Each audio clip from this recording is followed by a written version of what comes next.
bello. Busquen su Biblia, si es tan amable, el libro de Éxodo, capítulo 19, versículo 1. Éxodo, capítulo 19, versículo 1. Y si es tan amable, cuando lo encuentre, vamos a estar en pie. Si es que puede, por favor, estar en pie con nosotros un par de minutos.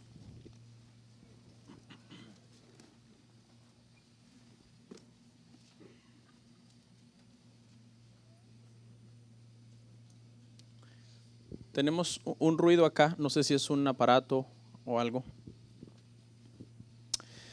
Libro de Éxodo, capítulo 19, versículo 1, vamos a leer hasta el 8. En el mes tercero de la salida de los hijos de Israel de la tierra de Egipto, en el mismo día llegaron al desierto de Sinaí. Habían salido de Refidín y llegaron al desierto de Sinaí. Y acamparon en el desierto. Y acampó allí Israel delante del monte, y Moisés subió a Dios. Y Jehová lo llamó desde el monte diciendo: así dirás a la casa de Jacob y anunciarás a los hijos de Israel: vosotros visteis lo que hice a los egipcios y cómo os tomé sobre alas de águilas y os he traído a mí. Ahora, pues, si diereis oído a mi voz y guardareis mi pacto, vosotros seréis mi especial tesoro sobre todos los pueblos, porque mía es toda la tierra. Y vosotros me seréis un reino de sacerdotes y gente santa. Estas son las palabras que dirás a los hijos de Israel. Entonces vino Moisés y llamó a los ancianos del pueblo y expuso en presencia de ellos todas estas palabras que Jehová le había mandado. Y todo el pueblo respondió a una y dijeron: todo lo que Jehová ha dicho, haremos. Y Moisés refirió a Jehová las palabras del pueblo. Hasta ahí, hasta el verso 8 vamos a leer, vamos a orar.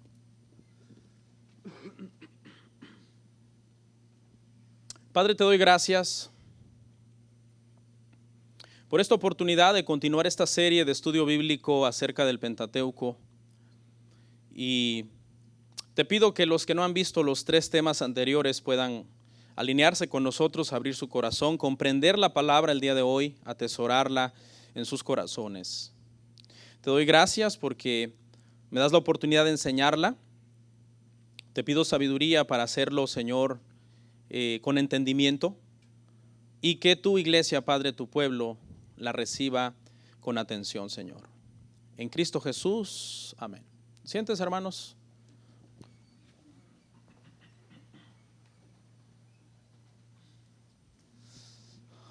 Serie de estudio bíblico, hermanos, el Pentateuco, tema número 4. Le hemos titulado, hermanos, Éxodo, el pacto. ¿Ok? Éxodo, el pacto. Recuerden, hermanos, que estos 5 libros de Moisés no los hemos podido estudiar un solo en un sermón porque son muy extensos. ¿Ok? Entonces, el libro de Génesis nos tomó 2 temas y estuvimos hablando de Génesis, la creación, y luego Génesis, los patriarcas. Esos son 2 temas que los pueden ver. Aquellos que gusten están ahí en el internet. ¿Ok? Y luego el libro de Éxodo, hermano, también lo dividimos en 2 temas para poderlo estudiar. El tema de la semana pasada lo llamamos Éxodo, la salida. Y abarcamos, hermano, la primera parte de este estudio. Prácticamente dividimos Éxodo para poderlo estudiar, hermano, del capítulo 1 al versículo 18, que fue el estudio de la semana pasada y que lo llamamos la salida. Y vimos varias cosas a modo solamente de recordarlos así por encima. Lo que aprendimos hace 8 días un poco fue, por ejemplo, acerca de la opresión que Egipto estaba haciendo sobre Israel, porque habían llegado allá a Egipto y se habían multiplicado las tribus. Faraón tenía miedo. Faraón dijo: si un día nuestros enemigos vienen a hacernos guerra, estos hebreos se van a unir con ellos y son muchos. Estaban multiplicándose en gran manera. Fue en ese contexto que nació Moisés. Moisés nació, creció, a los 40 años mató a un egipcio que estaba maltratando, hermanos, a un hebreo. Tuvo que huir, llegó a Madián. En Madián pasó sus siguientes 40 años, de los 40 años a los 80 años. Y cuando tenía 80 años, el Señor lo llamó para liberar, hermanos, a su pueblo, porque le dijo, el Señor se reveló a Moisés y le dijo, he visto y he oído cómo mi pueblo están oprimidos en Egipto. Lo envió a liberarlos. Moisés volvió, se enfrentó al faraón, el hombre más poderoso de la tierra en aquel entonces.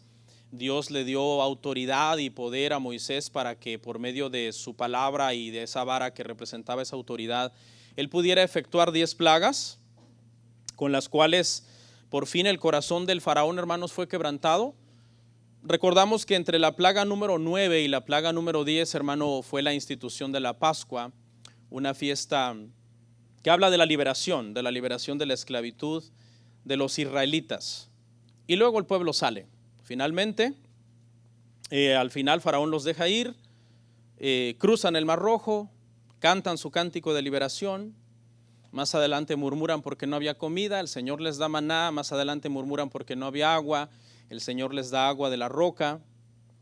Tienen una guerra con Amalek, el Señor les da la victoria. Cada vez que Moisés tiene las manos levantadas, dice que prevalecen sobre sus enemigos.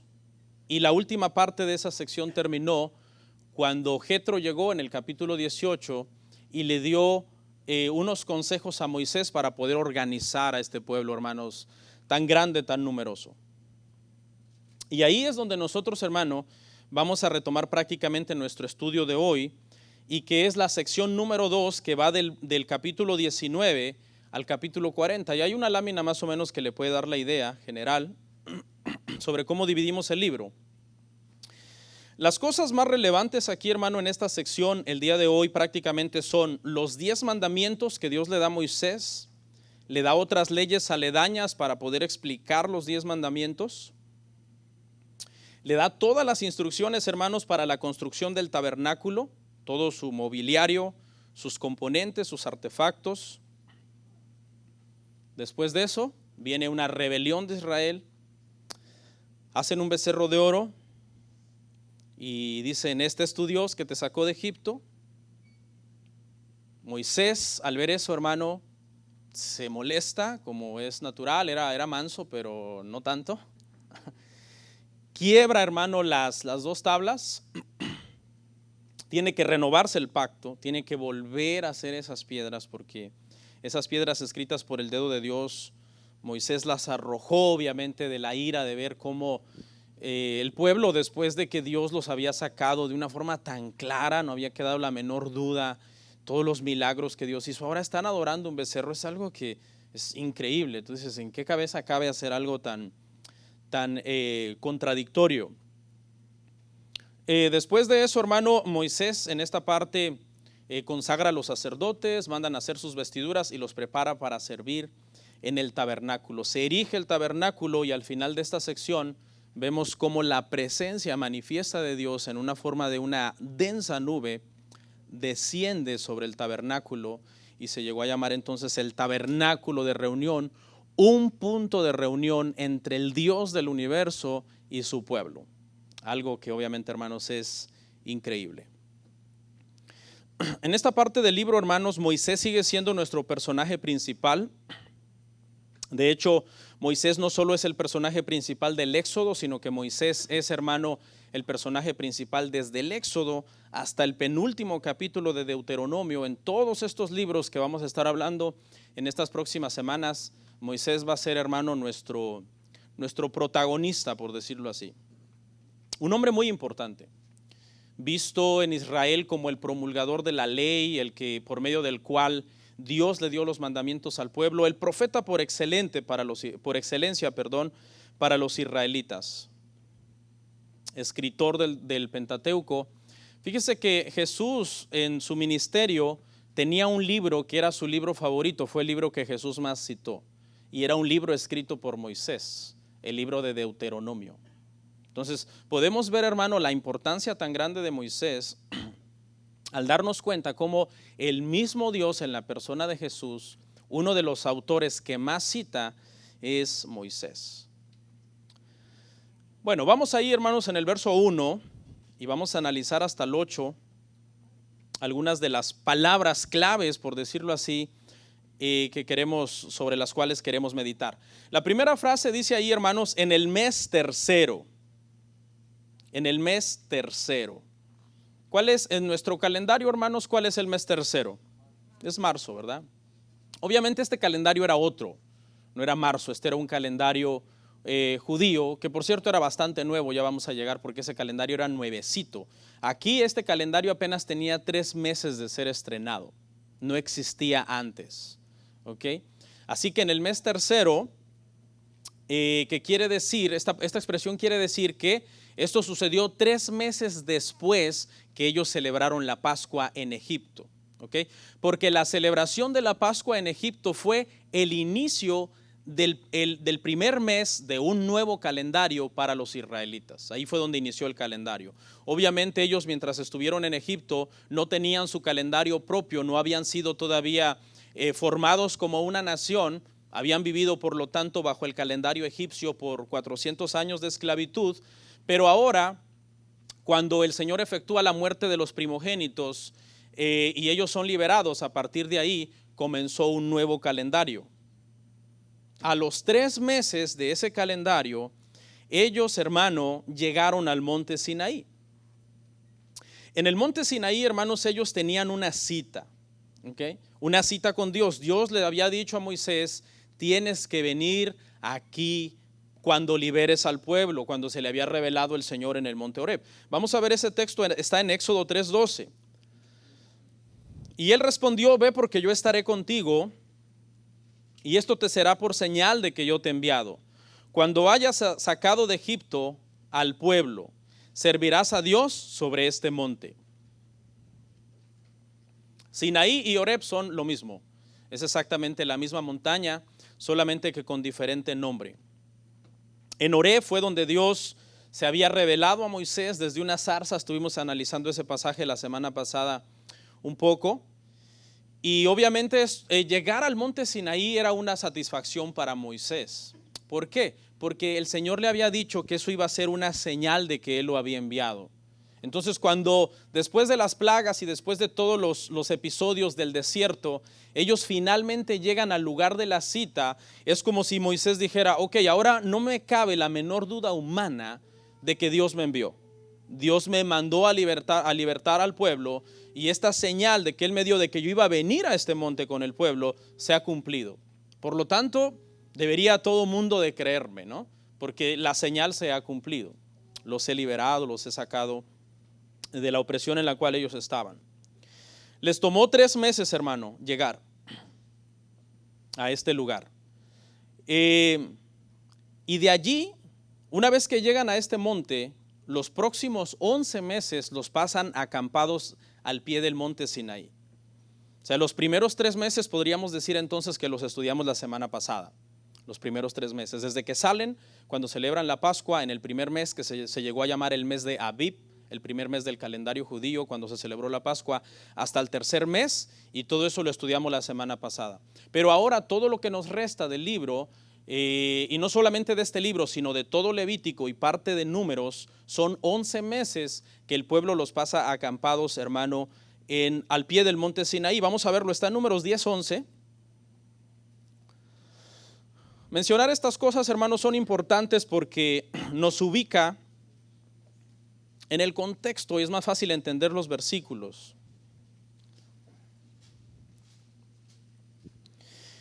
Números 10:11 dice, hermanos, en el año segundo, en el mes segundo, a los 20 días del mes, la nube se alzó del tabernáculo del testimonio.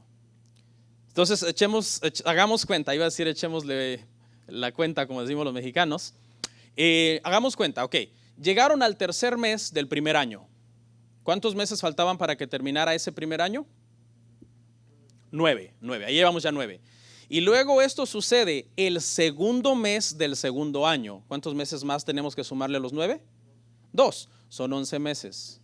¿Qué sucedió 11 meses después de que Israel llegó al monte Sinaí? La nube de Dios se alzó. del tabernáculo. O sea, era a punto de partir, era tiempo de partir. El pueblo seguía esa nube. Donde la nube estaba, el pueblo tenía que estar. ¿Ok? Entonces, todos esos 11 meses prácticamente sucede toda esta ventana de tiempo. Todo lo que nos resta estudiar de Éxodo sucedió en esta ventana de tiempo de 11 meses. Todo Levíticos, Israel estaba acampado al pie del monte Sinaí, y hasta Números 10:11, donde por fin la presencia de Dios se levanta del tabernáculo. Entonces Israel comienzan a levantar todas sus tiendas y era tiempo de irse de ahí. El periodo de estar ahí de 11 meses había terminado. La segunda frase dice: acampó Israel ante el monte Sinaí. Muchos hermanos investigadores han tratado de ubicar el monte Sinaí. El monte Sinaí, ¿cuál es el monte Sinaí? Realmente no se sabe a ciencia cierta cuál es el monte Sinaí. Si se supiera, ya hubieran hecho ahí una estatua de Moisés para adorar, ¿no? Pero no se sabe. La razón es porque en realidad esta es una cordillera montañosa. Son muchas montañas. Esta ubicación geográfica obviamente existe, donde la Biblia más o menos describe.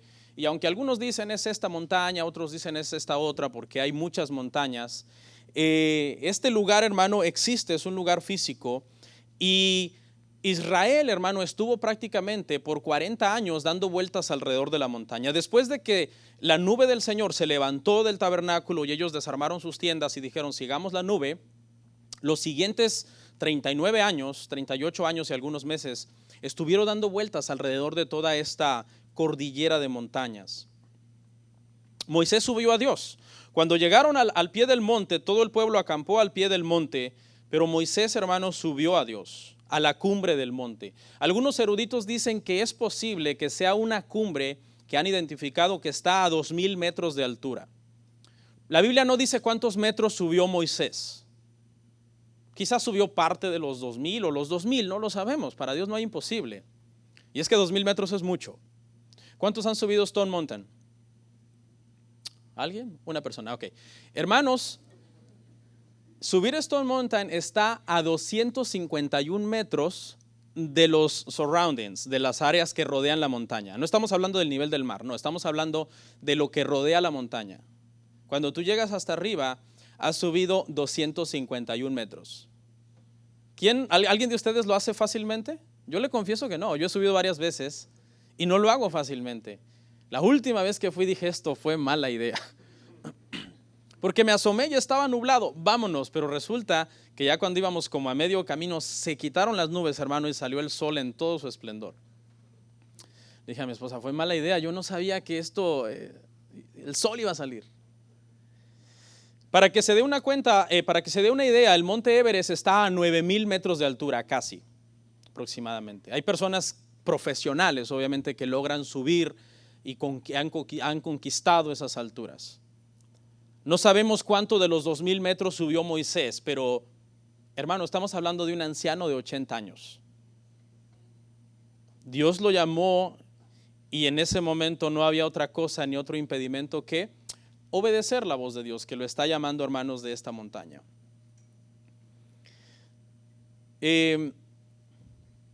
Esta montaña, hermano, representa mucho en la Biblia. De hecho, hubo un momento en la vida de Elías que Elías vino al monte Sinaí, al monte Horeb. Elías vino en su momento, usted lo puede leer en su casa en Primera de Reyes 19, porque todo Israel había apostatado su fe. Solamente le creían a los profetas de Baal y a los profetas de Jehová, no le creían, más bien los querían matar. Jezabel puso en jaque mate a Elías, Elías salió huyendo y se fue a esta montaña donde Moisés había recibido la ley. Y fue y habló con Dios y Dios se manifestó. Dice que primero pasó un viento recio, Dios no estaba ahí. Luego pasó un fuego, Dios no estaba ahí. Luego un terremoto, Dios no estaba ahí. Y de repente desde un silbo apacible el Señor le habla, le dice: Elías, ¿qué haces aquí? Y Elías viene porque todo el pueblo apostatado, viene como aquel niño que viene delante de su padre como a poner una queja. Le dice: Señor, en Israel todo mundo se ha vuelto de tu ley, no guardan tus mandamientos. Yo soy el único que quedo y prácticamente me quieren matar. El Señor lo manda, el Señor le da instrucciones: ve, pon a fulano por rey, pon a fulano por profeta. El Señor le revela su voluntad, pero es exactamente la misma montaña, monte Sinaí o Monte Horeb, es lo mismo. Cuando Moisés llega, hermano, al lugar donde Dios lo está citando, independientemente si subió los 2000 metros o 500 o cuántos metros Moisés haya, hermanos, ascendido, el Señor hace un tratado con Israel, hace un pacto con Israel. Algo que tenemos que entender aquí en este punto, hermanos, es que cuando Dios comienza a hacer un pacto con Moisés y con todo el pueblo, para Moisés la idea de pacto no es algo nuevo, no es algo que Moisés dice, esto nunca lo hemos oído, sino que es algo que en el contexto de los demás pueblos que están alrededor, Moisés sabe más o menos de qué se trata. El pacto de Dios con Israel se ha comparado mucho con los tratados antiguos que hacían los señores con los vasallos. Se llaman tratados de vasallaje y es un trato entre dos partes, donde el superior establece una relación con el inferior y le da cierto tipo de reglas para que entren en un pacto, en una relación mutua. Y cuando nosotros analizamos estos versos, vemos que más o menos las partes de un tratado de vasallaje que ya existía en aquel entonces en las áreas, se parece mucho a lo que Dios hizo con Israel. Número 1, había un preámbulo en este tratado de vasallaje. En el verso 3 dice, así dirás a la casa de Jacob y anunciarás a los hijos de Israel. Esta parte del preámbulo se usaba para iniciar la conversación entre ambas partes. Era iniciada por la parte superior. Nunca era el vasallo el que podía venir y tratar de entrar en pacto con el Señor. Siempre era el Señor el que tomaba la iniciativa.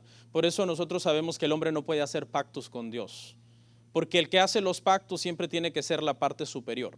Y nosotros delante del Señor somos la parte inferior, somos los subordinados. Él es el Señor. Y ningún pacto de ningún tipo, ni económico, ni tratando de manipular a Dios, podemos hacerlo nosotros tomando la iniciativa. El tratado tenía también, hermanos, un prólogo histórico, lo vemos en el verso 4.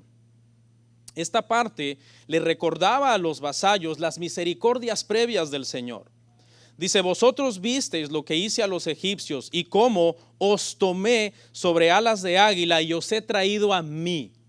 No fue, hermano, algo improvisado de parte de Dios. Dios los sacó con brazo poderoso de Egipto y dice, yo los he traído a mí. La cita era en Sinaí, pero la cita era con Dios mismo, con el creador, hermanos, del universo.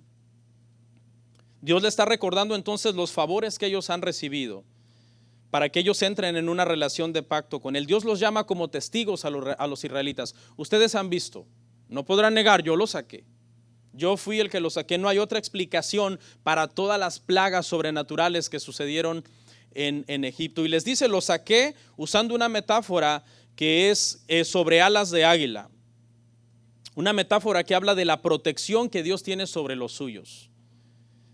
Dicen los estudiosos y los que comentan estos pasajes que por lo general el resto de las aves acarrean a sus pichones en sus garras, pero el águila no. El águila, por eso en la Biblia representa excelencia, es un ave completamente diferente de las demás aves, porque el ave, cuando es tiempo de que sus aguiluchos salgan del nido y vuelen, los impulsa para que ellos vuelen, si es preciso los empuja, y cuando el águila ve que sus aguiluchos no han respondido, ella planea abajo de ellos y los detiene sobre sus alas.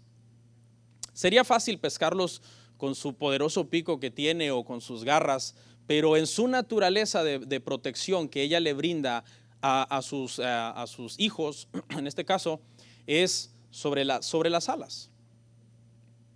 Esto habla de un cuidado, de una protección especial de parte de Dios sobre Israel, de parte de Dios sobre todos los que somos sus hijos, hoy sin ser israelitas, obviamente, por medio de la sangre de Cristo, en un pacto nuevo, vivo, hecho, hermano, en la cruz del Calvario.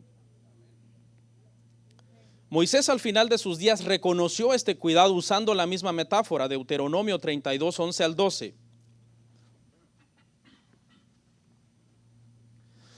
Como el águila que excita su nidada, revolotea sobre sus pollos, extiende sus alas, los toma, los lleva sobre sus plumas, Jehová solo le guió, y con él no hubo Dios extraño. Al final de sus días, antes de morir, Moisés reconoce que toda la obra que hizo el Señor en esas plagas, en ese cuidado de sacarlos, fue por su gran amor, un amor especial. En tercer lugar, hermanos, el tratado de vasallaje constaba de cláusulas en el tratado. En el verso 5 las vemos, dice, si guardan mi pacto, es un pacto condicionado. O sea, las bendiciones vendrían como producto de la obediencia y la desobediencia produciría sobre el pueblo maldiciones. Y luego esa es la parte que sigue del tratado, que son bendiciones y maldiciones. Ahí mismo está en el verso 5, seréis para mí un especial tesoro, un reino de sacerdotes y gente santa. ¿Qué títulos? Son títulos hermosos. Un real sacerdocio, un especial tesoro, una gente santa. Pero hay un detalle. Estos títulos estaban condicionados a la obediencia de Israel. En el momento en que la desobediencia fuera lo que predominaba, ellos pasaban a ser un pueblo desagradable, que Dios los castigaba con juicios y al final, bueno, los acabó entregando en el cautiverio, en las naciones y dispersos por todas las naciones. La frase aquí, hermanos, especial tesoro, era típica en aquel entonces de cuando un rey conquistaba un pueblo y a la hora de tomar esos tesoros los guardaba entre sus tesoros, pero este tesoro era más especial que los demás. ¿Okay? Y habla de cómo el Señor vino a Egipto, conquistó al faraón, destruyó a todo su ejército y tomó a Israel y lo sacó de Egipto y lo puso prácticamente, digamos, en su cofre de tesoros, e Israel era un tesoro especial. Vea, hermano, lo que somos delante del Señor. Un especial tesoro, algo más preciado que todas las demás cosas, hermano. Sabemos que hay una creación inmensa, lleno de cosas hermosas. El sistema solar, hermano, está lleno de paisajes, ríos, montañas, los animales exóticos y tantas cosas. Pero dentro de todo eso, hermano, nosotros, la creación del Señor, somos un especial tesoro. Verso 5 dice, mía es toda la tierra. La parte que dice mía es toda la tierra. Porque el Señor está diciéndole prácticamente a Israel, el hecho de que ustedes sean mi especial tesoro no significa que yo voy a ignorar o a tener en una situación de odio a las demás naciones. O sea, el Señor tenía un plan para las demás naciones. Fíjese, hermano, que el llamado de Dios a Israel fue para beneficio de las demás naciones. Porque llamó a este pueblo para proteger una verdad, para proteger la venida del Mesías, pero era con el propósito de bendecir a las demás naciones, las cuales también llegamos a heredar estos mismos títulos que los israelitas. Mire, primera de Pedro 2:9. Mas vosotros sois linaje escogido, real sacerdocio, nación santa, pueblo adquirido por Dios, para que anunciéis las virtudes de aquel que os llamó de las tinieblas a su luz admirable. Esto aplica, hermano, a toda aquella persona nacida de nuevo por medio de Jesucristo y que también somos llamados, hermanos, una nación santa. Independientemente de qué nación seas, esto es una nación en la fe, en donde todos hemos sido, hermanos, adoptados por el Señor por medio de Jesucristo y somos entonces también un pueblo especial, un especial tesoro, un sacerdocio, una nación santa para Dios. Por eso es que dice, sed santos porque yo soy santo. ¿Okay? Nosotros no estuvimos ahí en Monte Sinaí recibiendo todas esas leyes. ¿Okay? Pero el Señor nos llama, sin embargo, en la gracia a ser santos, hermano. El tratado de vasallaje, hermano, también constaba de una aceptación del vasallo. Verso 8. Mire lo que el pueblo respondió. El pueblo respondió y dijo, todo lo que Jehová ha mandado, haremos. Todos aceptaron el tratado. Al unísono se oyó la voz. Nosotros, todo lo que Jehová mande, eso es lo que nosotros vamos a hacer. Este es un segundo pacto, porque antes Dios ya ha hecho un pacto con Abraham. Lo vemos en Génesis 15:17. Dice, y sucedió que puesto el sol y ya oscurecido se veía un horno humeando, una antorcha de fuego que pasaba por entre los animales divididos. En aquel día hizo Jehová un pacto con Abraham, diciendo, a tu descendencia daré esta tierra, desde el río de Egipto hasta el río grande, el río Éufrates. Los tratados antiguos constaban en eso, en que el señor y el vasallo, hermano, partían unos animales, los ponían en un lugar y ambos pasaban por en medio de los animales. El hecho de pasar por en medio de esos animales significaba que ambos estaban jurando ser fieles a ese pacto. Pero cuando tú lees bien este pasaje, hermanos, Abraham no pasó por en medio de los animales, sino que él se durmió. Dice que cuando dividieron los animales y estaban a punto de hacer el pacto, Abraham se durmió. Cayó una gran pesadez sobre él, hermano, de sueño, como la que usted tenía hoy antes de venir a la iglesia. Y se durmió. Y cuando Abraham se durmió, por ahí, hermano, en ese gran sueño profundo que tenía, medio abrió los ojos y vio, dice, como en forma de una antorcha de fuego, el Señor se paseaba por en medio de los animales divididos. Y esto tiene un significado. Y es que el pacto para Abraham no exigía la obediencia de Abraham, sino su fe. Dios estaba haciendo ese pacto prácticamente consigo mismo, diciendo, yo te daré esa tierra. Abraham no tuvo que decir, ok, dime qué hago para poderla heredar, sino yo te la daré a ti y a tu descendencia. Por eso es que a pesar de todas las complicaciones en el camino y de todos los pecados de Israel, antes de heredar la tierra, el Señor cumplió su pacto. No porque no se lo había jurado a Abraham, se lo había jurado a sí mismo. Sin embargo, el pacto con Moisés era un pacto condicionado, era un pacto diferente al pacto, hermano, que hizo con Abraham. Por eso nosotros, hermano, somos herederos de las promesas en Abraham, porque es por medio de la fe que Abraham tuvo en su momento de creer en Dios que nosotros hoy somos salvos también, por nuestra fe en Cristo, y no por el pacto mosaico, que era un pacto condicionado a una obediencia, el cual si nosotros tuviéramos que guardar, jamás podríamos hacerlo. Porque yo ya le he demostrado a usted con lujo de detalles que Israel jamás guardó el pacto. Tengo un sermón en YouTube que se llama Israel y los 10 mandamientos, véalo. Le doy todos los versículos, como de muchas formas Israel no guardó el pacto. Sin embargo, dijeron, sí lo haremos. Sí lo haremos. Dios se había jurado a sí mismo dar esa tierra. En Deuteronomio 4:31 vemos, hermano, lo que dice, cómo Dios había jurado esta tierra y Él la cumple sin depender de la obediencia, sino por el juramento. Porque Dios misericordioso es Jehová tu Dios. No te dejará ni te destruirá, ni se olvidará del pacto que les juró a tus padres. ¿Sí? Pero ellos tenían que obedecer, claro que no, porque era un juramento que Dios había hecho consigo mismo, porque en el pacto Abraham, hermano, se durmió y Dios hizo pacto consigo mismo. Bueno, hasta aquí, hermanos, vamos a dejar la parte donde analizamos estos versos, que es nuestro texto base para iniciar y que nos da una idea de lo que vamos a hablar. Pero ahora vamos a hablar un poco acerca de los 10 mandamientos, porque es prácticamente la parte más importante del sermón. Éxodo 20:1 y 2. Y habló Dios todas estas palabras diciendo, yo soy Jehová tu Dios que te saqué de la tierra de Egipto, de casa de servidumbre. Ya se había hecho todo el protocolo, hermanos, de vasallaje, ya se había hecho el tratado, el Señor había expresado las bendiciones que Él daría a causa de la obediencia y el pueblo había dicho, sí, nosotros vamos a obedecer. Pero en esta parte, hermanos, quiero hablarles de unos detalles especiales acerca de los 10 mandamientos. Número 1, hermano, los 10 mandamientos fueron hablados de una forma audible. Mire lo que dice Éxodo 19:9.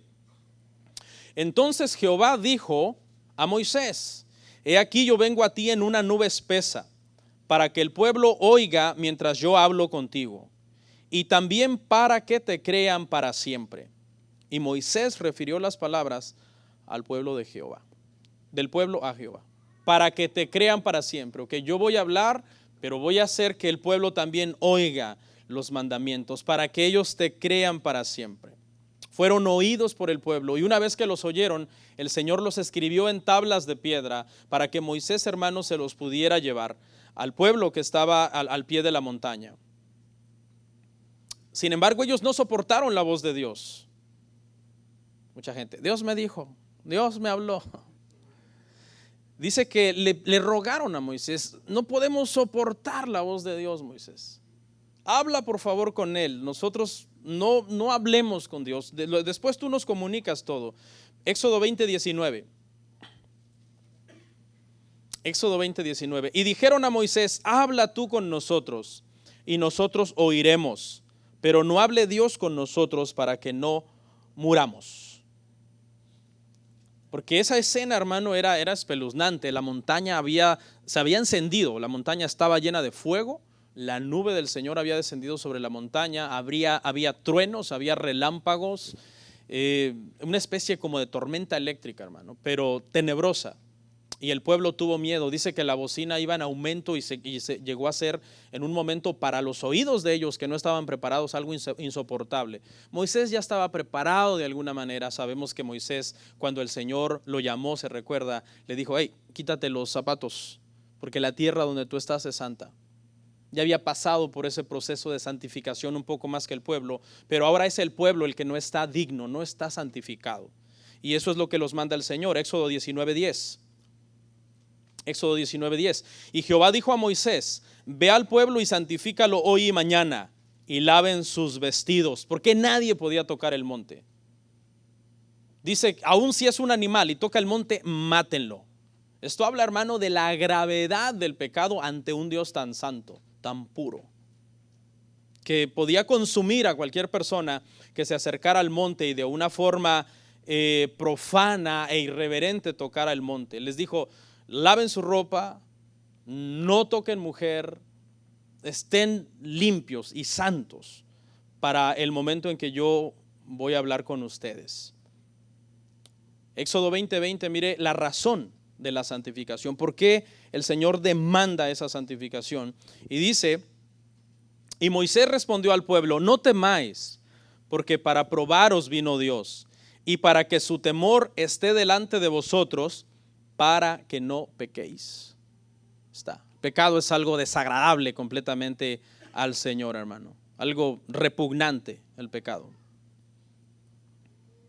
2. Moisés fue el mediador en este pacto. Éxodo 19:25 dice: entonces Moisés descendió y se lo dijo al pueblo. Hizo el papel de sacerdote, el papel de profeta.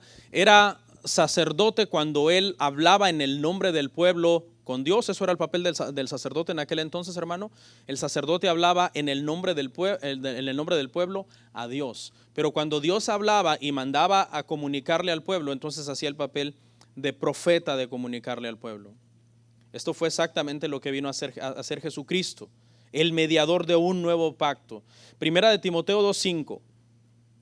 Porque Moisés, hermanos, es un tipo muy grande de lo que es la persona de Jesús también. Primera de Timoteo 2:5 dice: porque hay un solo Dios y un solo mediador entre Dios y los hombres, Jesucristo, hombre. Este papel que hizo Moisés, hermano, en su momento de ser el mediador, de comunicarle al pueblo lo que Dios decía, de hablar con Dios, de interceder ante Dios por los rebeldes, es exactamente lo que el Señor Jesucristo hace ahora.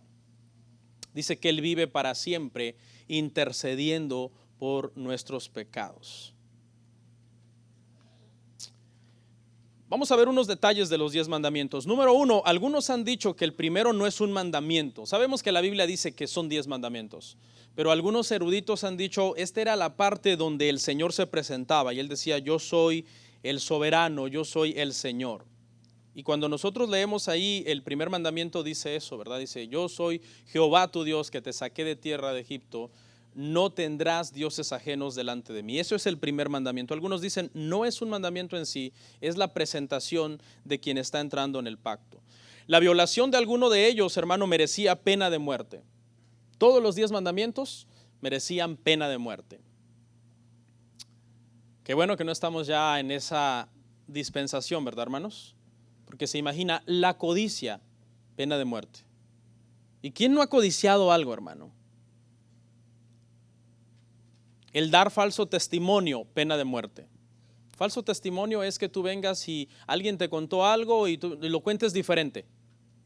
Con, no sé, por maldad, por hacer quedar mal a la persona, y lo cuentas diferente.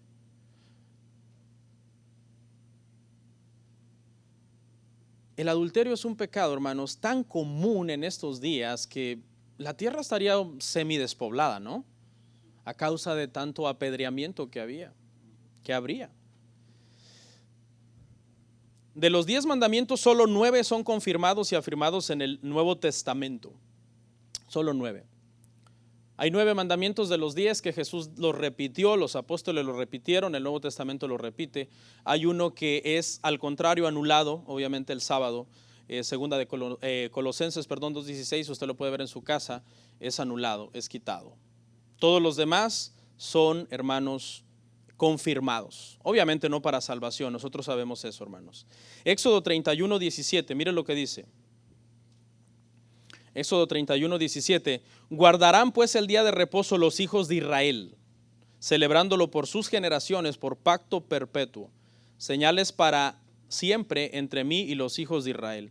Porque en 6 días hizo Jehová los cielos y la tierra, y en el 7º día cesó y reposó. Entonces aquí vemos obviamente que era una señal que una vez que ya vino un nuevo pacto no era necesario. No es un mandamiento moral. Todos los mandamientos morales del Antiguo Testamento siguen vigentes, todos, porque son morales.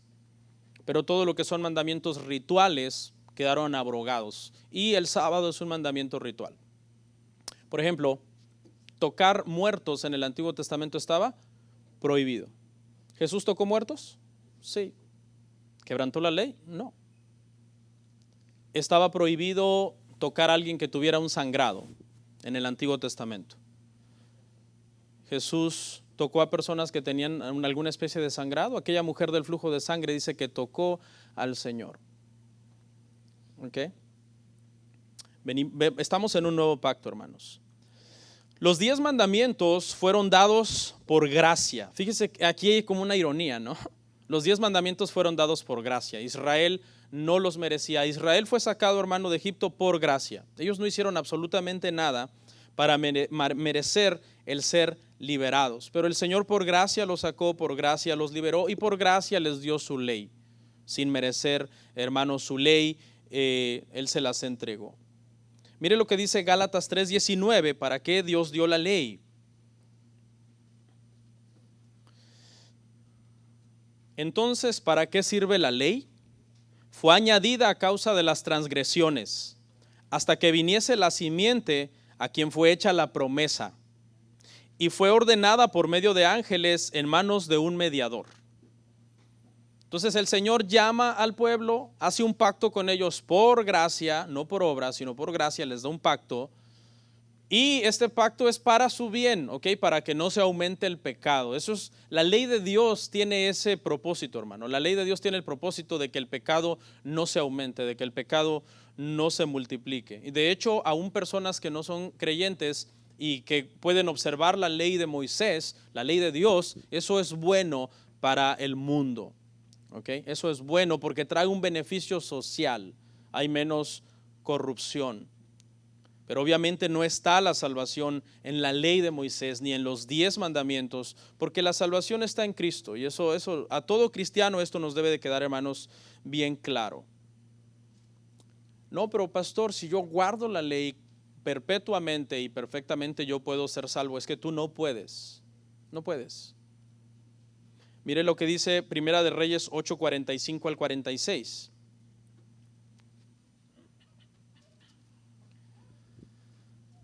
Primera de Reyes 8:45 al 46 dice: tú oirás en los cielos su oración y su súplica, y les harás justicia si pecaren contra ti. Y luego aclara: porque no hay hombre que no peque. Y estuvieres airado contra ellos y los entregares delante del enemigo, para que los cautive y lleve a tierra enemiga, sea lejos o sea cerca. Este es Salomón en la dedicación del templo. Él hace una oración especial. Él le pide: Señor, yo te pido, te ruego que todas las oraciones que tu pueblo haga en este templo, tú las oigas. Independientemente, Señor, del pecado, te ruego que oigas a tu pueblo cada vez que vienen a orar a este templo que estamos consagrando hoy. Todo aquel, y en esa oración dice Moisés, todo aquel que esté en alguna oración extranjera y buscando la dirección de dónde está el templo, ore mirando hacia el templo, yo te ruego que oigas sus oraciones. Por eso es que Daniel en Babilonia abre las ventanas, dice, con dirección al templo, y ora 3 veces al día, porque Salomón había pedido a Dios que por favor esas oraciones hechas de esa manera fueran oídas. Y el Señor le respondió a Salomón, le dijo, sí, está bien. Cuando suceda lo que tú me estás diciendo, yo voy a oír las oraciones del pueblo. Si han pecado, yo voy a perdonar sus pecados. Si ellos vienen a mí, se arrepienten, me proclaman su Dios, perdonaré sus pecados, sanaré su tierra.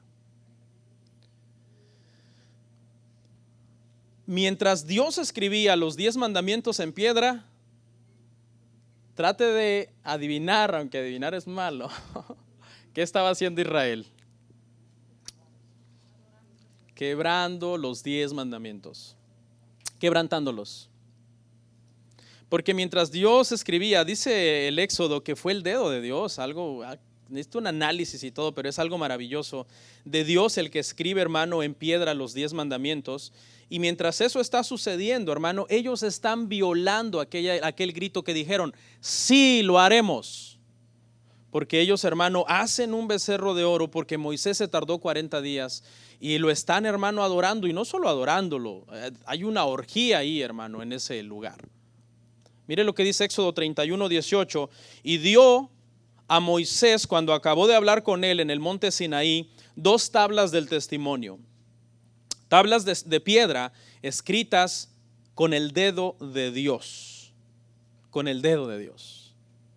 Qué tremendo, hermano, qué impactante.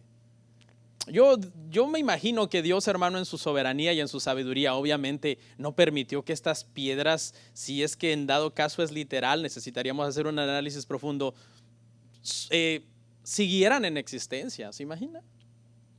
Mucha gente las habría convertido en un ídolo.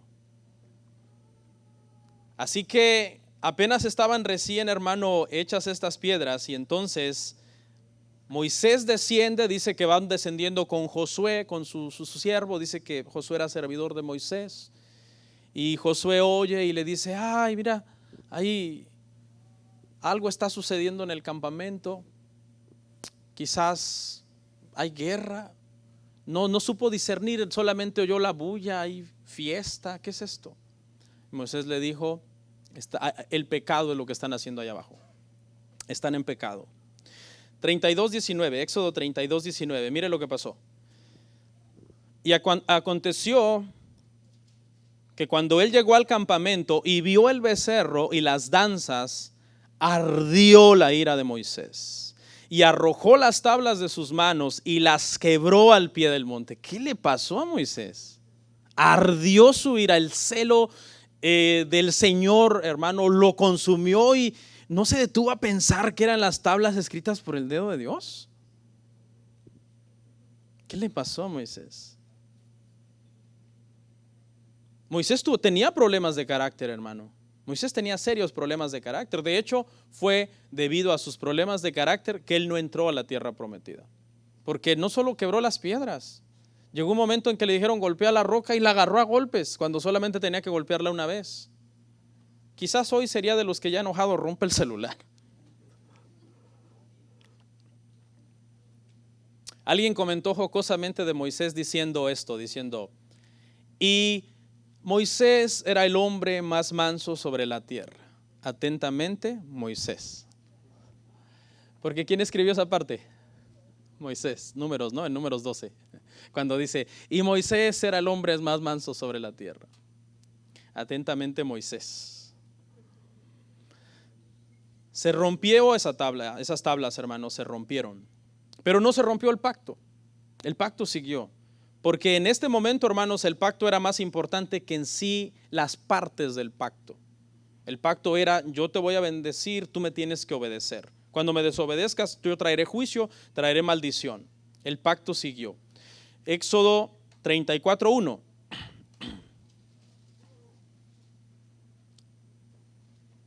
Cuando alguien te diga, oye, ¿y los 10 mandamientos no fueron escritos en piedra? Tú contéstale, oye, ¿y Moisés no lo rompió? Y Jehová dijo a Moisés, alízate 2 tablas de piedra como las primeras y escribe sobre las tablas, sobre esas tablas, las palabras que estaban en las tablas primeras que quebraste, Moisés. Esto en Éxodo, esta parte, hermanos, se llama la renovación del pacto, porque prácticamente se habían roto las leyes que Dios había dado para formar ese pacto. Tienen que volver a escribir esas leyes, hermanos. Lo que resta, hermanos, de este sermón, el cual ya está llegando a su ocaso, del libro de Éxodo, hermanos, solamente quiero ver algunas cosas así por encimita. Por ejemplo, todo el resto del libro está lleno de leyes, no solamente los 10 mandamientos. Hay leyes para los esclavos y los amos, hay leyes sobre actos de violencia, hay leyes sobre la restitución, leyes humanitarias, leyes sobre el sábado. Todas estas leyes, la función que tenían, hermano, era ayudar a los israelitas a entender un poco más los 10 mandamientos. Le ponían como límites y permisiones a los mandamientos. Era como una explicación de los 10 mandamientos. Les mandó fiestas también. Eso lo puede leer usted ahí en su casa. Todo el libro, léalo. Les mandó la fiesta de los panes sin levadura, la fiesta de la siega, la fiesta de las cosechas. Eso abarca también el libro. Y por último, esta parte que es la que yo creo nos lleva al clímax del libro, y es, hermano, la construcción del tabernáculo, su mobiliario y el orden de los sacerdotes para poder ministrar, hermanos, en el tabernáculo. Que este tabernáculo es figura de Cristo, y todos los componentes que tiene hablan o representan alguna de las cosas que Jesús hizo por los pecadores. Éxodo 40:34, hermanos. Éxodo 40:34. Dice así, dice: entonces una nube cubrió el tabernáculo de reunión, y la gloria de Jehová llenó el tabernáculo. Esta es la primera vez que la nube de Jehová desciende sobre el tabernáculo. Desde aquí, hermano, hasta Números 10:11, la nube del Señor pasa en el tabernáculo todo ese tiempo. Todos esos 11 meses ellos no se movieron, hermano. Estuvieron ahí junto al tabernáculo una vez que se erigió el tabernáculo, obviamente. Usted tiene que entender que hubo un proceso, ¿no? Dios le dio las instrucciones, etcétera, etcétera. Juntaron, dice que llamó al pueblo. El pueblo trajo tanta ofrenda que no se podía más con tantas cosas. Ya no traigan más. Construyeron el tabernáculo, lo erigieron, pusieron a los sacerdotes, y en su momento, entonces viene, hermanos, la presencia del Señor visible en una nube densa y llega a este lugar. Punto de reunión. Y el Señor les está diciendo al pueblo: mientras ustedes están en el desierto acampando, yo estoy acampando con ustedes. Y esto tiene una figura, porque para nosotros los cristianos muchas veces la Biblia dice, hermano, que el mundo es como un desierto en el cual nosotros andamos. ¿Se acuerda que Abraham anduvo de peregrino y extranjero por la tierra en el desierto? Y nuestra vida es vista también así, como que somos peregrinos y extranjeros en esta tierra. Pero ¿quién está acampando con nosotros en este desierto? Cristo. Porque eso es precisamente lo que la expresión se encarnó significa. El punto de reunión que el Padre hizo con Israel en el desierto, un lugar en donde Él se manifestaba y ellos ofrecían sus sacrificios y Él perdonaba sus pecados y los bendecía, es exactamente lo que pasa ahora en la gracia. Vamos a ver ese verso en Juan 1:14. Y con este verso vamos a terminar prácticamente, es nuestro último verso de hoy. Y aquel verbo fue hecho carne y habitó entre nosotros. Y vimos su gloria como del unigénito del Padre, lleno de gracia y de verdad. Y esa expresión ahí, habitó entre nosotros, se podría decir también tabernaculizó. Se hizo un tabernáculo. El Dios Todopoderoso, el creador del cielo y de la tierra, el Dios, hermanos, que trasciende el tiempo, que trasciende las culturas, el cual no tiene edades, vino y habitó en un cuerpo humano, hermano, lleno de gracia y de verdad. Este tabernáculo entonces en el desierto, hermanos, es una figura de Cristo. Y yo no sé si quizás alguien aquí está pasando por un desierto en su vida espiritual, pero cuando nosotros estamos en Cristo, hermano, y Cristo es ese punto de reunión entre nosotros y el Padre, porque dice que Él es el camino, la verdad y la vida. Nadie puede ir al Padre si no es a través de Él. Entonces, hermano, de repente no importa qué esté pasando en este mundo, hay cosas que no están en nuestro control, pero si el Señor está con nosotros, ¿quién contra nosotros? Vamos a orar.